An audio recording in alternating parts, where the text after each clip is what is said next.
So how much of a threat really is this? I mean, it sounds virtual. How much of an actual threat is it? It's a real threat. It's not a virtual threat. It may be in the virtual network, but it is a real threat which is existing every day. And every day we, as Israel and all other countries as well, are being attacked.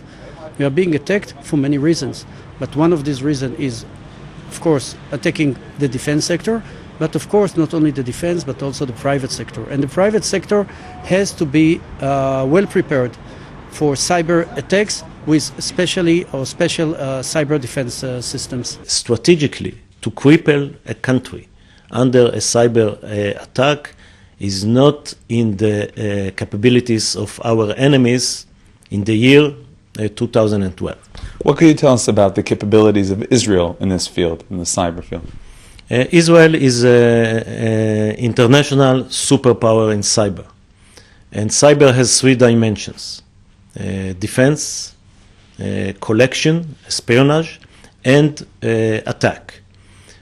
I will not speak on the attack. On the collection, Israel is very good in collection. It's part of our intelligence power.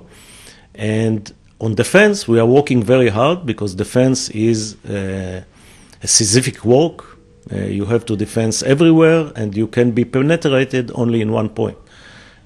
But Israel basically is a leading country in developing the firewalls, the antiviruses, the security companies.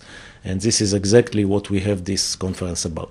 Now, the cyber attacks we've experienced are mainly from private people. We've heard about the Saudian hacker, of course. Could it be coming also from states, from countries? We believe that attacks that has been done on private companies or public companies, also in the US, Japan and others, were done not by private people. You cannot attack Lockheed Martin with a young gentleman who is sitting behind the computer and doing the work. Now, the main attacks that we've seen so far were financial, were stealing credit card numbers, things like that.